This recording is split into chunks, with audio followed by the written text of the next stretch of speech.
The mud of London did not merely coat the boots of those who walked its streets. It seemed to seep upward, soaking into the hemlines of coats, the skin of hands, and the very thoughts of the people who lived beneath the perpetual canopy of gray coal smoke. In the heart of Spitalfields, inside a house that leaned so hard against its neighbor it appeared to be whispered into standing, Fagin sat by a small dying fire. His fingers, long and thin like the legs of a spider, turned a small silver snuff box over and over. It was not his box, nor had it been bought. It had arrived 3 hours ago in the oversized pocket of a girl who was currently sitting on a 3-legged stool by the window, scraping the dried filth from the heel of her boot with a dull pocket knife. To the few people in the Rookeries who knew her real name, she was Jack. To the rest of the world, and to the constables who occasionally caught sight of her green coat vanishing down an alleyway, she was the artful dodger. She wore a man's hat, broken at the brim, and a waistcoat that reached nearly to her knees, but beneath the swagger and the deliberate, rolling gait of a street-bred thief, there was a thinness that spoke of long winters and short rations. She was 16, though her eyes had the heavy, unblinking stillness of someone 3 times that age. Across the room, sitting on a crate that smelled of rotting onions, was Oliver. He was younger, his face still holding the pale softness of the countryside he had been dragged from, though the hollows beneath his cheekbones were deepening with every month he spent in the city. He was cleaning a set of pewter spoons, wiping them with a rag dipped in vinegar to take off the tarnish, before Fagin took them to the fence. He did not look up when the door downstairs creaked, but his shoulders tightened. Everyone in the room stopped moving. Even the grease in the frying pan on the hearth seemed to cease its spitting. The heavy, rhythmic thud of iron-shod boots climbed the stairs. It was a sound that carried the weight of a meat axe. When the door swung open, the frame seemed too small for the man who stood there. Bill Sikes did not enter a room so much as he occupied it, forcing the air out until everyone else was breathing what he left behind. His white dog, Bullseye, slipped in past his calves, its red eyes scanning the floor for scraps or ankles, its lip curled in a permanent, silent snarl that mirrored its master's. Sikes did not look at Fagin. He looked at the table where the day's takes were laid out, the silver box, 3 silk handkerchiefs, and a gold watch with a broken crystal. With a hand that was thick and scarred across the knuckles, he picked up the watch, weighing it as if he could tell its value by the grain of the metal. "This all?" Sikes's voice was like stones rolling down a dry well. "The dynamic of the street is difficult today, Bill," Fagin said, his voice rising into that high, wheedling whine he used when he was frightened, but wished to appear useful. "The traps were thick in Cheapside, very thick. Jack had to double back twice just to keep the box, didn't you, my dear?" The dodger didn't look up from her boot. "Thicker than flies on a dead horse," she said, her voice gravelly and low. "A man couldn't blow his nose without 3 runners asking to see his permit for the air." Sikes dropped the watch. It hit the table with a sharp click that made Oliver flinch. Sikes noticed, his small dark eyes fixed on the boy, staying there until Oliver lowered his head so far his chin touched his collarbone. "The boy's soft," Sikes said to Fagin. "He's got the look of a creature that wants to squeal. I don't like soft things in my trade, Fagin. You know what happens to things that turn soft? They go rotten, and when they go rotten, you throw 'em in the ditch." "He's true, Bill, I swear he's true," Fagin muttered, moving between Sikes and the boys, his hands fluttering like startled birds. "He's just young. The city takes time to settle in the bones, that's all. Give him until the winter." Sykes didn't answer. He turned his attention to a small boy named Pip, who was sitting in the corner behind Fagin's bed. Pip was no more than 8, with a cough that sounded like dry leaves rattling in a chimney. He had been sent out to the coaches that morning to cut bags, but he had come back with nothing but a torn sleeve and a bruise on his temple, where a footman had clipped him with a whip. "Come here," Sykes said. The small boy didn't move. He looked at the Dodger, his eyes wide and white in the shadows. The Dodger stopped scraping her boot. The knife stayed still in her hand, the blade pointed toward the floor. "I said, come here," Sykes repeated. He didn't raise his voice, which made it worse. Pip stood up, his knees knocking together beneath his oversized smock. He took 2 steps forward before his breath caught in his throat and he began to cough, a hacking, desperate sound that shook his entire frame. He reached out to steady himself against the table, his small hand accidentally brushing Sykes's sleeve. Sykes didn't hesitate. It was not an act of sudden anger, but rather the casual clearance of an obstacle. His fist caught the child on the side of the head with a dull, heavy crack.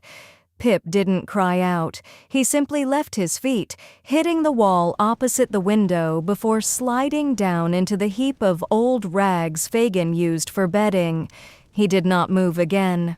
The dog, Bullseye, trotted over, sniffed at the boy's ear, and then sat down, looking back at Sykes for approval. "Bill," Fagin whispered, the word escaping him like steam from a kettle. His face had gone from its usual yellow to a gray that looked like lard. Bill, he was only a child. He was only small. He was a liability, Sykes said, pulling a coarse wool handkerchief from his pocket to wipe a smear of soot from his knuckle. "And he's one less mouth for you to feed out of my profits. Get the grease off those spoons, Fagin. I want 'em melted down by midnight." He turned and walked out, his boots striking the stairs with the same heavy, measured beat as before. The dog followed him, its claws clicking against the bare wood. In the room, the silence remained for a long time, heavy and suffocating. Then Oliver dropped his rag. It fell into the vinegar bowl with a soft splash. He stood up, his face entirely white, and walked toward the corner where Pip lay. "Don't," the Dodger said. Her voice wasn't loud, but it had a sharp, cold edge that stopped Oliver in his tracks. "We have to help him," Oliver said, his voice trembling. "We have to get a doctor or someone." The Dodger stood up from her stool. She didn't look at Oliver. She walked past him to the corner and knelt down beside the small heap of clothes. She laid 2 fingers against the boy's neck, right beneath the jawline. She stayed there for 5 seconds, 10, her own breath held tight. Then she let it out through her nose, a long, slow sigh, and reached up to pull the corner of an old blanket over Pip's face. "There ain't no doctor for this, Nolly," she said, using the nickname she had given him when he first arrived. "Not in this parish. Not in any parish." Fagin had sunk into his chair, his head between his knees, his long fingers tangled in his greasy red hair. He was making a strange bubbling noise in his throat, like a man drowning in shallow water. "My boys," he murmured, "my beautiful boys. Not like this. Bill is a hard man, a very hard man. But this is the end of us. The law will come for the whole house if the parish finds the lad." The Dodger stood up, turning to face the old man. For the first time since Oliver had known her, the cynical, mocking mask she wore had slipped.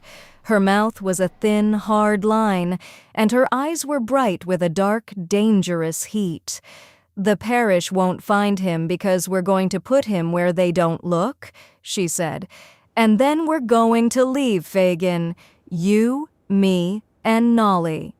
Fagin looked up, his eyes watery and bloodshot. "Leave? Leave Bill? He'd hunt us down before we reach the river, Jack. He's got eyes in every cellar from here to Wapping. He knows every waterman, every turnman, every cracksman in the city. Then we go where there ain't no cellars," she said, looking toward the window. The fog outside was turning purple as the sun went down behind the brickwork of the breweries. "We go where there ain't no Bill."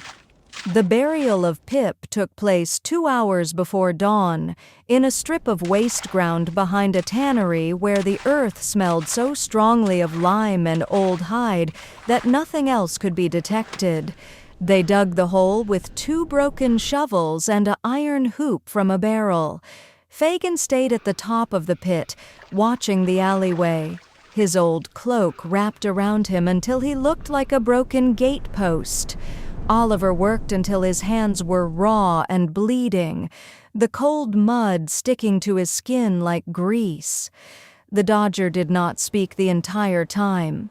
When they laid the small bundle down, she reached into her pocket and pulled out a small piece of lead type, a letter P she had found on the street weeks ago and given to the boy as a toy.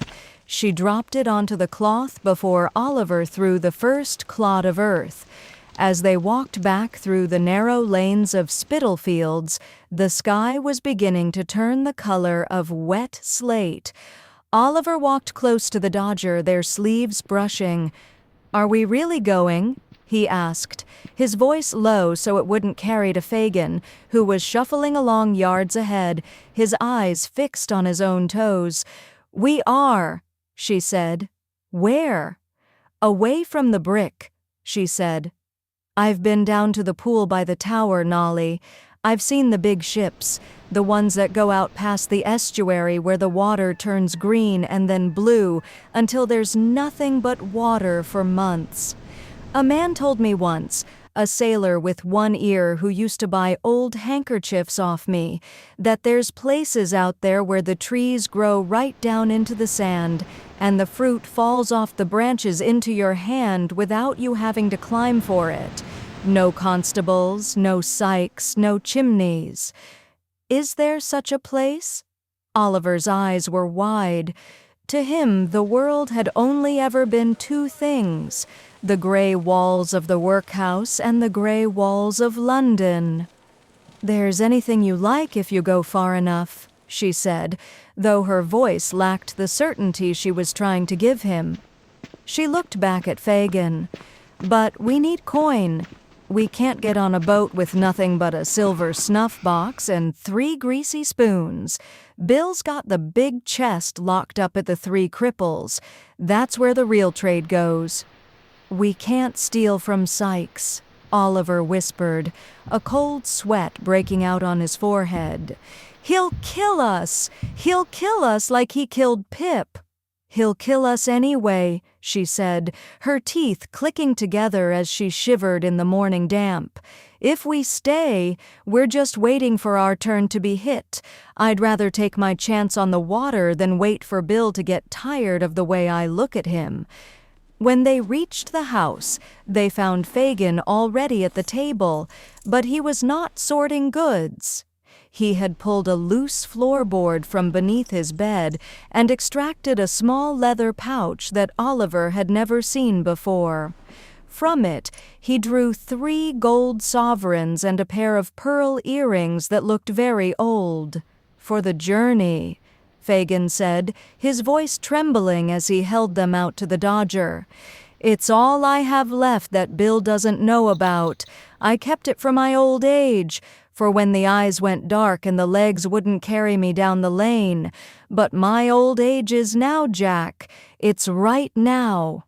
The Dodger looked at the gold, then at the old man's face. The greasy, self-serving look that usually defined him had been washed away by a profound, exhausted terror. He looked like what he was, an old man who had spent his life in the dark, suddenly realizing that the dark was full of wolves. "It ain't enough, Fagin," she said, her tone softening slightly. "A passage for 3 on a merchant brig is £5 at least, if the captain doesn't ask questions. If he does, it's 10.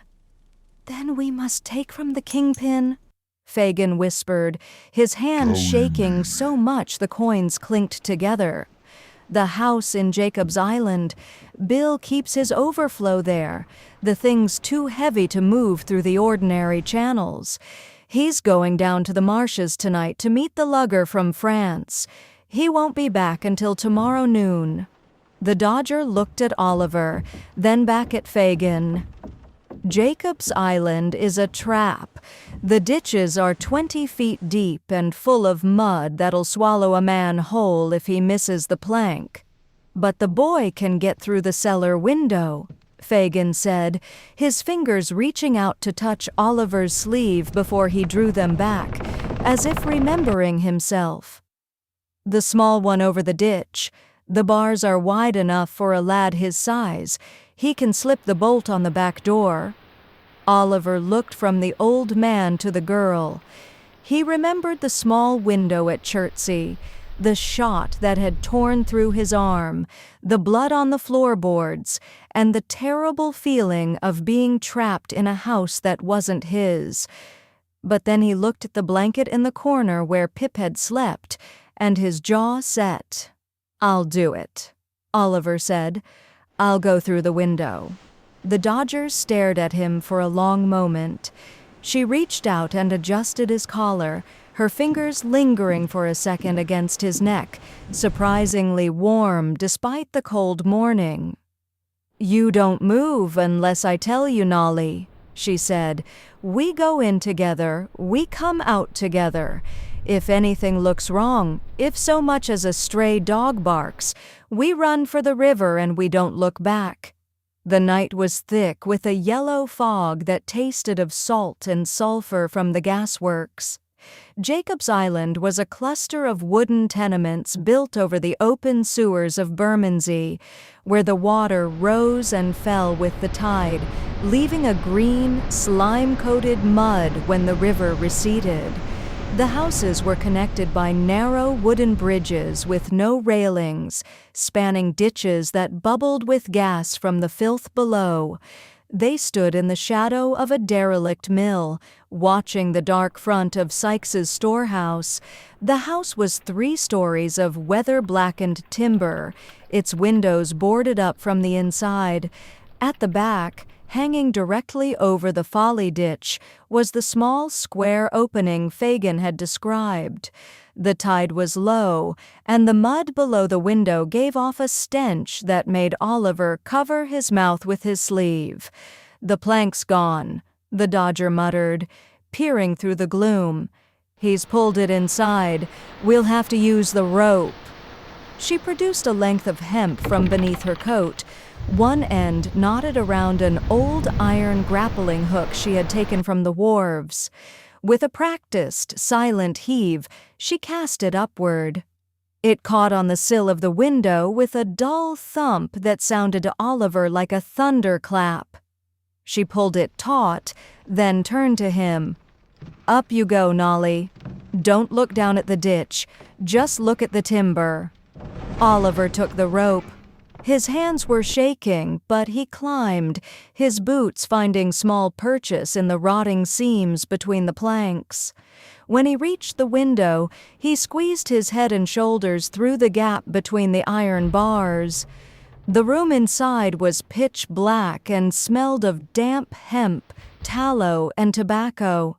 He wriggled through, his jacket catching on a splinter before he dropped onto a pile of old sacks on the floor. He lay still for a moment, listening to the house. There was only the creaking of the timbers as the wind came off the Thames and the distant, low whistle of a steamer down in the pool. He crept across the floor, his hands out in front of him until they encountered the heavy iron bolt of the door.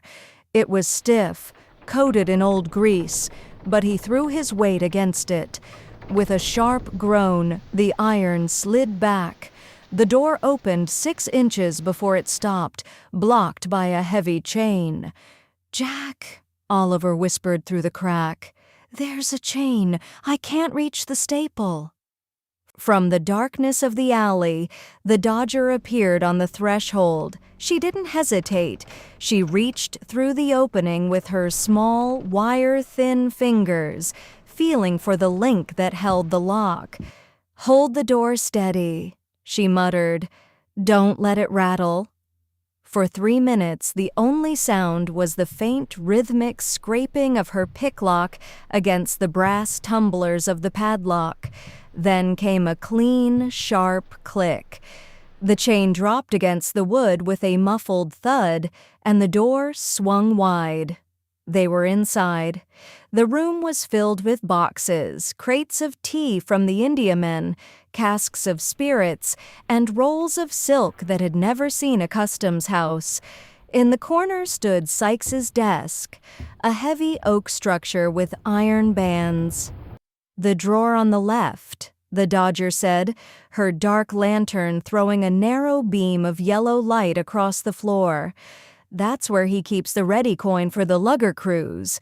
She worked on the lock of the desk while Oliver stood guard by the door, his heart hammering against his ribs like a trapped bird. Every creak of the old timbers sounded like an alarm. He kept seeing Pip's face as it had looked in the lantern light, small and cold under the tannery wall. "Got it," the Dodger whispered. She pulled open the drawer. Inside were 3 heavy canvas bags that gave off the dull, heavy clink of gold.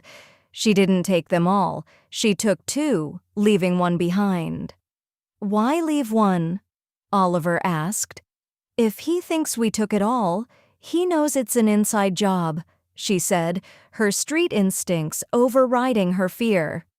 "If one's left, he might think the luggermen shorted him or someone slipped a key while he was drunk at the pub. It gives us 12 hours before he starts looking for Fagin." As she tucked the bags into her belt, a sound came from the upper floor. It was not the wind.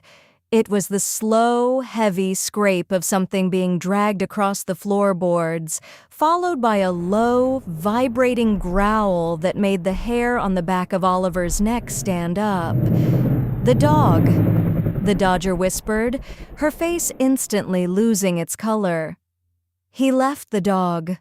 From the top of the stairs, 2 yellow eyes caught the light of the lantern. Bullseye stood on the landing, his ears flat against his scarred skull, his teeth bared in a silent white line. He didn't bark. Sykes had trained him to kill without a sound. "Run," the Dodger said.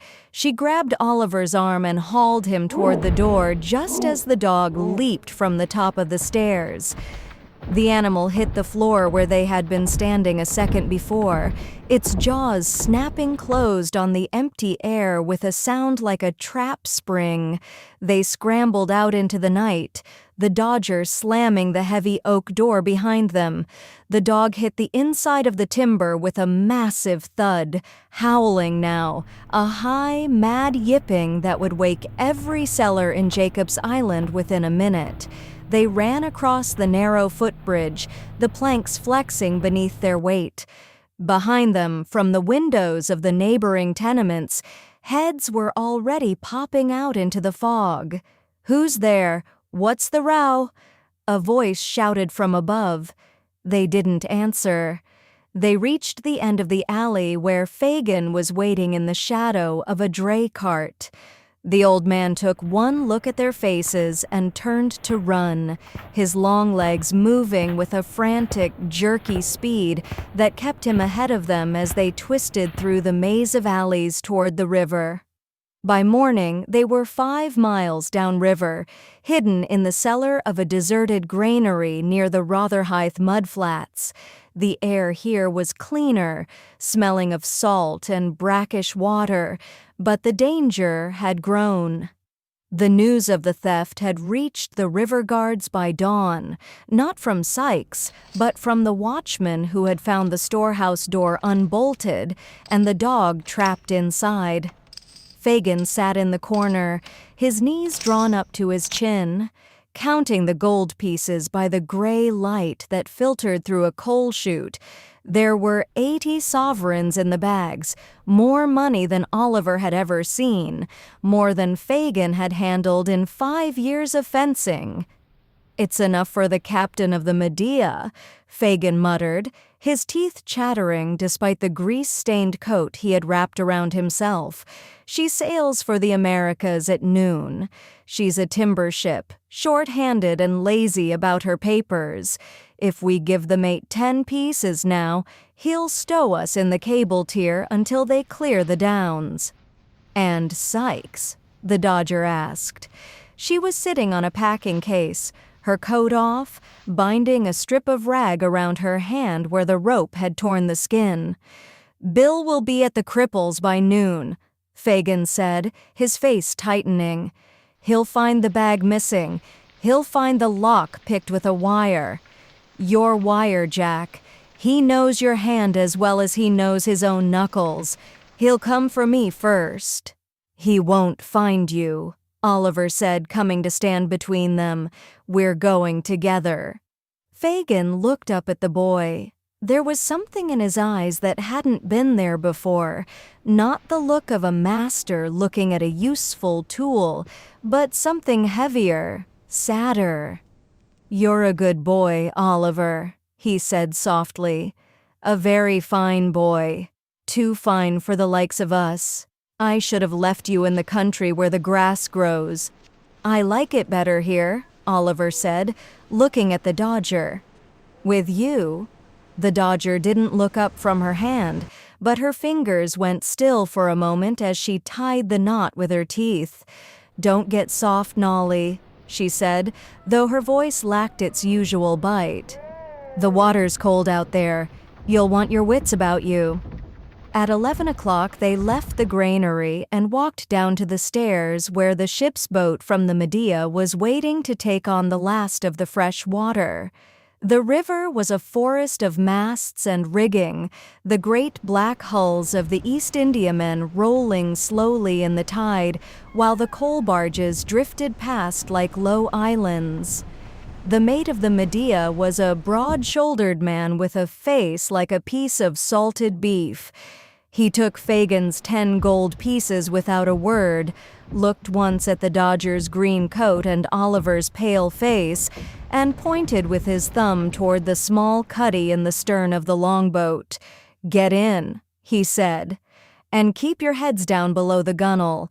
The river traps are out near the pool, looking for some lads that cleared a storehouse in Bermondsey." They crawled into the small, dark space beneath the stern sheets, the smell of old fish and wet hemp wrapping around them like a blanket. Oliver sat between Fagin and the Dodger, his hand finding hers in the darkness.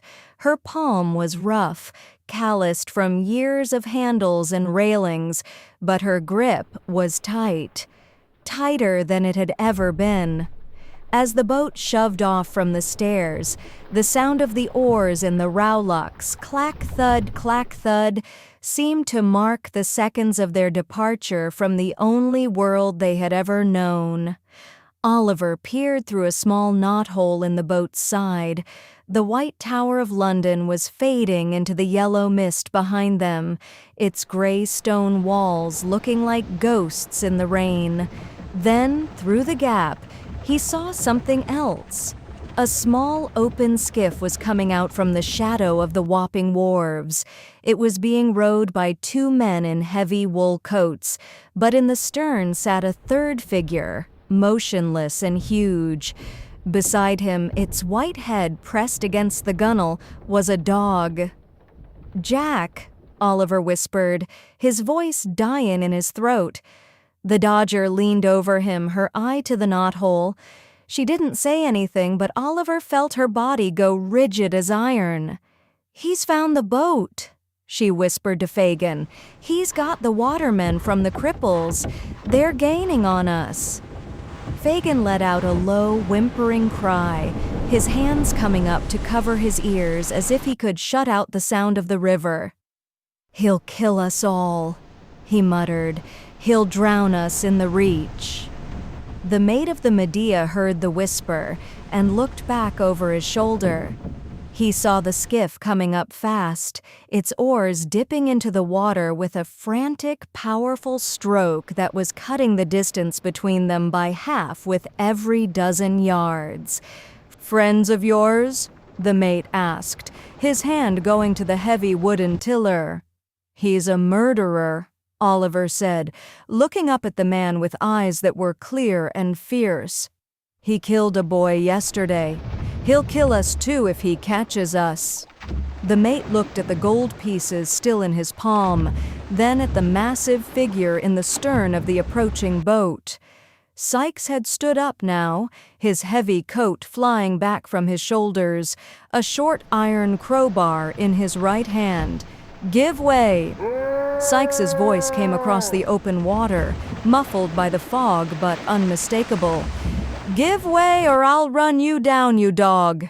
The mate looked at Sykes, then down at Oliver. A strange expression passed over his leather-like face, a sudden, stubborn hardness that belongs to men who spend their lives fighting things larger than themselves. "Put your backs into it, boys!"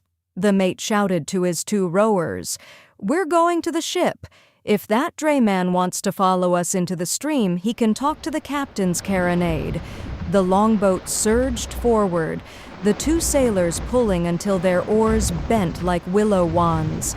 But the skiff was lighter, and Sykes's watermen were river-bred, knowing every eddy and slackwater under the points. The distance narrowed, 50 yards, 30 yards, 20. Oliver could see Sykes's face clearly now, the dark beard, the red, swollen vein that throbbed at his temple, the mad, fixed stare of a man who had lost his empire and had nothing left to live for but the death of those who had taken it. "Fagin!" Sykes roared, his voice shaking the air. "You old thief! I'll have your skin for an apron before the sun's up." Fagin didn't look. He had fallen to the bottom of the boat, his hands twisted in Oliver's coat, praying in a low, frantic language that Oliver didn't understand. The skiff hit the stern of the longboat with a dull, grinding smash that threw the mate off his stool. Sykes didn't wait for the boats to be lashed. He leaped across the gap, his heavy boots landing on the gunwale of the longboat with a force that nearly capsized it. The white dog tried to follow, but its paws slipped on the wet timber, and it went into the brown water with a splash, yipping as the tide drew it under the stern. Sykes didn't look back for the dog. He raised the iron bar, his eyes fixed on Fagin's red head. "Now," Sykes said, but he had forgotten the dodger. She didn't use a knife or a wire.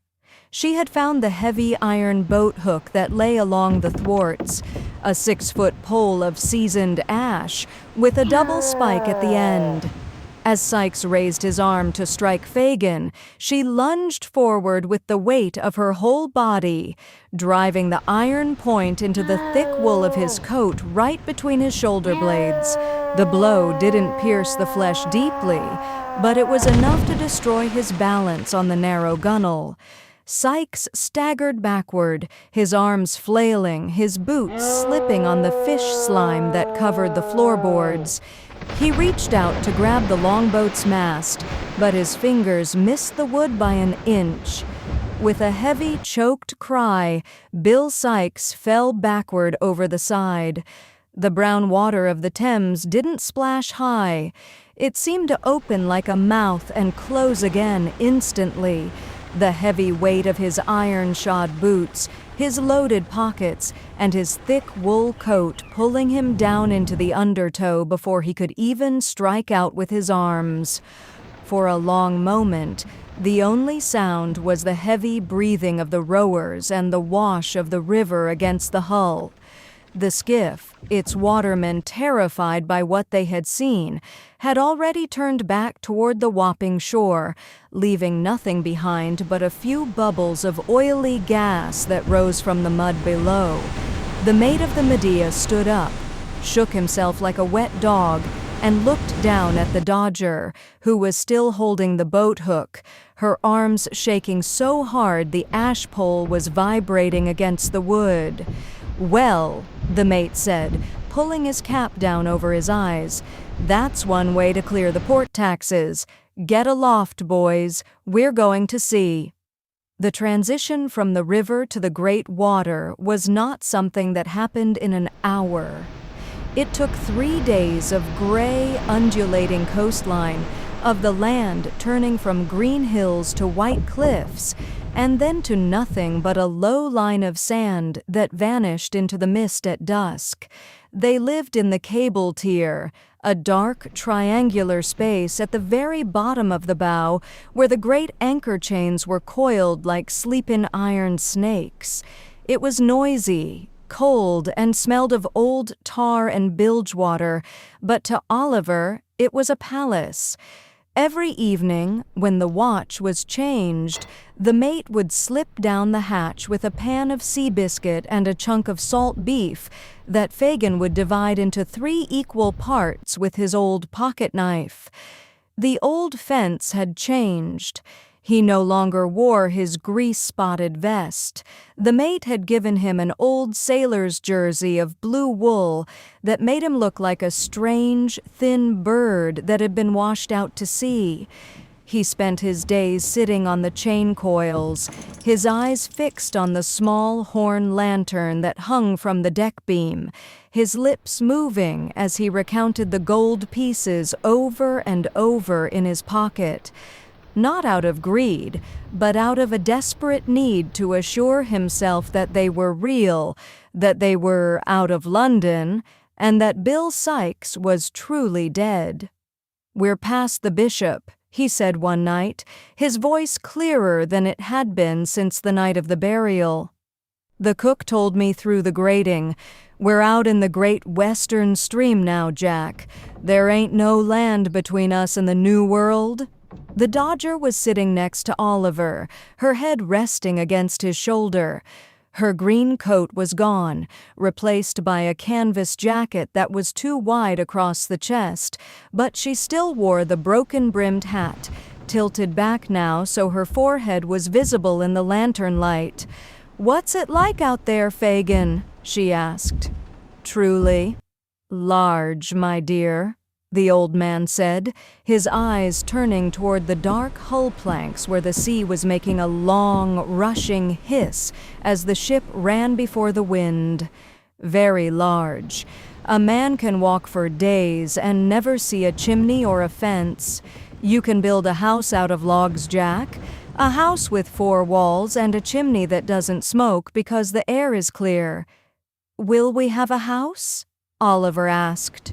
"You will," Fagin said, looking at the two of them. "You two will have what you like.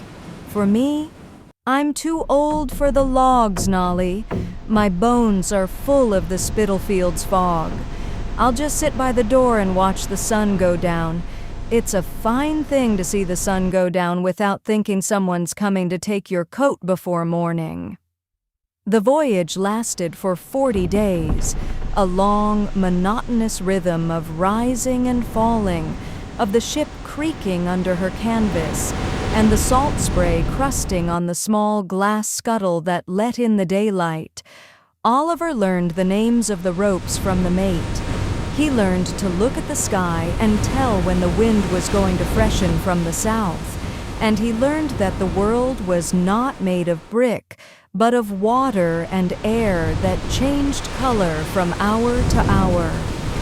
On the 41st morning, the rhythm changed. The ship was no longer rolling with that long, easy swell.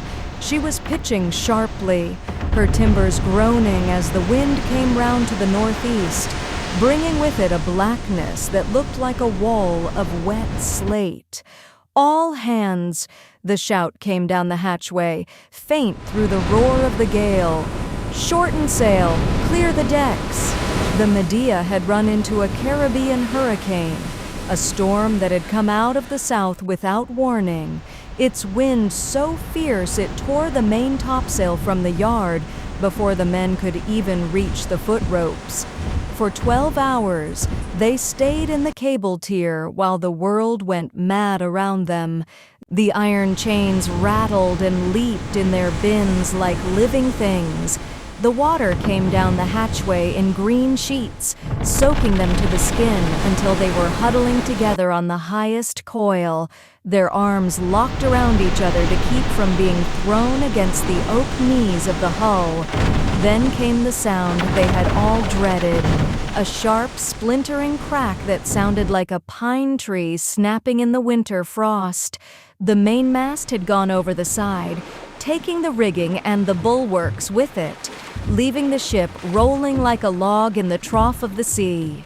"She's settling!" Fagin screamed, his voice rising above the roar of the water. "The seams are open, Jack! She's going down!" The Dodger didn't scream. She grabbed Oliver's collar with one hand and Fagin's jersey with the other, hauling them up the ladder toward the deck grating. When they forced the hatch open, the world was a chaos of white water and black sky. The ship's quarterdeck was already underwater, and the crew were throwing themselves into the single longboat that remained uninjured by the falling spars.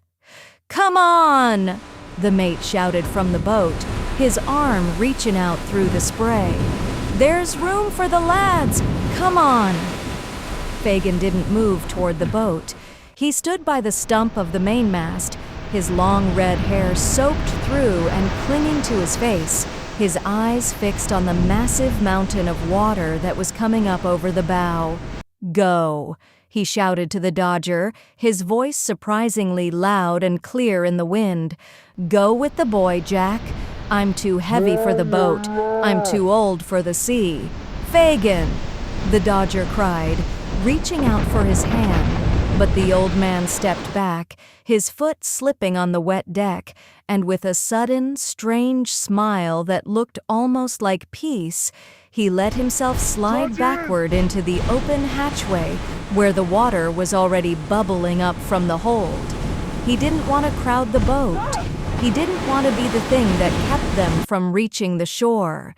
His final act of theft was stealing himself away so they might have a chance to live. The mate grabbed the Dodger's jacket and hauled her into the longboat, just as the Medea gave a long, heavy sigh and rolled her keel to the sky. Oliver was already in the bottom of the boat, his arms wrapped around the spare oars, his face covered in salt crust. The longboat drifted into the night, a tiny speck of wood in an ocean that had no boundaries. When the sun rose, the wind had died to a gentle breeze that smelled of things Oliver had never smelled before. Not salt, not smoke, but the sweet, heavy scent of wet earth, green leaves, and flowers that bloomed in the dark. The longboat was gone. It had split on a reef 2 hours before dawn, throwing them into the warm, shallow water of a lagoon. The mate and the other sailors had vanished, carried away by the current that ran outside the coral, but Oliver and the Dodger had found each other in the surf, their arms locked around a spare spar until their boots touched wet sand. They lay on the beach for a long time, the sun warming their wet clothes until the salt formed white patterns on the blue and green cloth. When Oliver opened his eyes, he saw a wall of green that rose 300 feet into the air, trees with leaves as large as shields, vines that hung down like cables from the upper branches, and flowers that were the color of Sykes's gold pieces, blooming in the shadows of the wood. The Dodger was already awake, sitting on a drift log, her broken hat on her knee. She was looking at the water. The lagoon was clear as glass, showing the white sand and the red coral 15 feet below the surface. "Where are we, Jack?" Oliver asked, his voice a whisper. She looked around, at the high green cliffs that shut in the bay, at the beach that had no footprints but their own, and at the open blue sea outside the reef where there was not a single sail to be seen from horizon to horizon. "I don't know, Nolly," she said, her voice softer than he had ever heard it. She stood up, her hand reaching down to help him to his feet. She didn't look back at the water or at the place where the ship had gone down. She looked into the green wood where the small birds were beginning to sing, a strange, wild music that had no notes from the churches of London. "But there ain't no parish here," she said, her fingers tightening around his. "And there ain't no bill." They walked together into the trees, their boots leaving 2 lines of tracks in the clean white sand that the next tide would wash away forever, leaving the island as it had been since the first morning of the world.